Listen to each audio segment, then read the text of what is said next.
course, Ariane 5 is an era which will come to an end very soon. More than 100 very successful launches, very precise, top performance, some of the best launchers in the world, and we really have produced an incredible launcher. I'm convinced Ariane 6 will be of the same performance, if not better.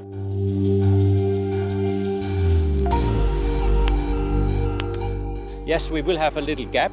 This is happening, but this is temporary. Once Ariane 6 will be flying, this gap will be forgotten and we will again start a series of very successful launches. If you see this engineering excellence just behind me and in these factories here, I think you cannot be other than convinced that we are having some of the best expertise here in Europe. The ministers and my member states, they need to realize what we have. This is guaranteed access to space, and this is guaranteed access to space for Europe because this makes it possible that we have navigation satellites, communication satellites, Earth observation satellites, all the satellites we need in daily life. Without these rockets, they could not fly.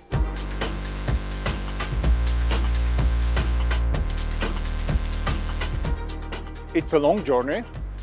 Development program of a launcher is complex. We are on the final, last straight line. It's important that we do it, that we go to the end. I do not want any shortcut on it. We have to go through it. It's a last bottleneck, and then once again, we are ready for flight. Spaceflight is difficult, challenging, so sometimes the margins are very thin. It's a couple of millimeters of metal between us and certain death, which is the void and the emptiness of space. So we appreciate that people are taking the time and are being very considerate. I like all the effort and all the thought that goes into every little detail. Those guys working here, they can go on forever about welding, about how things are made. And that actually comforts me and that improves my trust, which was already very high.